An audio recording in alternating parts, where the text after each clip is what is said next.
Nongeye kugusuhuza nkwifuriza ibihe byiza, wowe ukomeje gukurikira ndetse no kwiyungura ubumenyi kuri iyi channel yacu ya YouTube, aho twiga uko twarushaho kwiyitaho, kwiyubaka no kumenya amabanga y'uradufasha kumurika aho turi hose.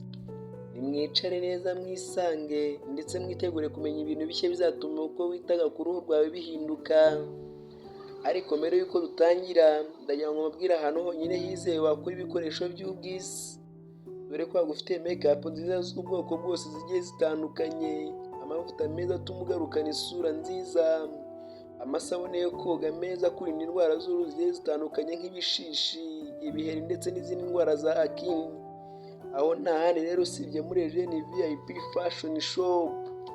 Waba ukeneye izi products zigiye zitandukanye, wahamagara kuri 0788 54388 cyangwa se 072252055938.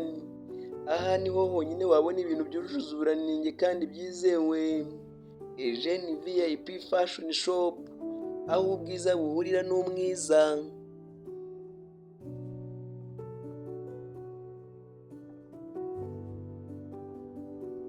Hari ibintu byinshi dukora uyu munsi tugira ngo ni ibisanzwe, nyamara bihora byangiza uruhu rwacu uko bwije n'uko bukeye. Uyu munsi rero tugiye kureba amakosa 5 abantu bakora nyamara yangiza kandi akagira ingaruka ku ruhu rwabo.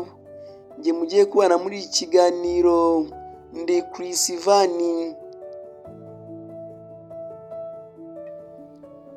Ikosa rya mbere rero abantu bakunze gukora nyamara rikagira ingaruka ku ruhu rwabo ni ugukoresha amazi ashyushye cyane mu maso ndetse no ku mubiri habo. Hano abantu bibwira ko gukoresha amazi ashyushye atuma isabune ikora neza, ariko mu by'ukuri amazi ashyushye yica nacyo oil irinda uruhu. Ibyo bigatuma uruhu rwuma cyane, rukaba rwabara elasticity ndetse rukazana n'amapimples cyangwa se udusebe duto dukunze kugaragara ku ruhu. Abaganga b'inzobere batubwira ko tugomba gukoresha amazi ya lukewarm cyangwa se amazi y'akazuyazi.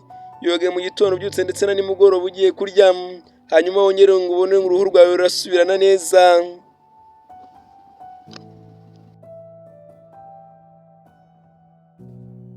Ikosa rya kabiri abantu bakunze gukora nyamara ryangiza uruhu rwabo ni ugukora buri kanya mu maso n'intoki zidakarabye cyangwa se intoki zifite umwanda. Abantu benshi usanga batita ku masuku y'intoki zabo, nyamara buri kanya usanga bakora ku ruhu cyangwa se ku maso, nyamara intoki zabo zihora zifite amavuta, mikorobe, umwanda ndetse n'imyanda iva kuri surfaces. Iyo rero uhora ukora ku ruhu rwawe cyane cyane mu maso n'ahandi, ibyo bitera indwara z'uruhu nko gucika udusebe, indwara z'amaso ndetse n'ibindi. Aha rero dusaba gukaraba amazi meza n'isabune buri munsi igihe intoki zacu zifite umwanda, kugira ngo twirinde izo ndwara zigiye zitandukanye. Ikosa rya kane ni ukuryama ugifite make-up ku ruhu rwawe cyangwa se kurara utoze mu maso. Abahanga ku ndwara z'uruhu batubwira ko ari ryo kosa rya mbere rikomeye rishobora kwangiza uruhu rwawe, kuko make-up ifunga pores z'uruhu, ibyo bigatuma uruhu rutabasha guhumeka neza. Ibyo bigatuma habaho blackheads zidasanzwe cyangwa se utuziba duto twirabura tuboneka ku ruhu, cyane cyane ku mazuru, ku gahanga ndetse no ku matama. Ibi nabyo bikaba biri mu bwoko bwa acne.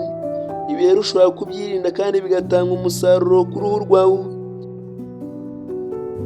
Banza ukureho make-up ukoresheje make-up remover cyangwa se cleansing oil, hanyuma ukaraba ukoresha isabune ihuye n'uruhu rwawe kandi yoroheje, gentle herbal soaps cyangwa se foam cleanser.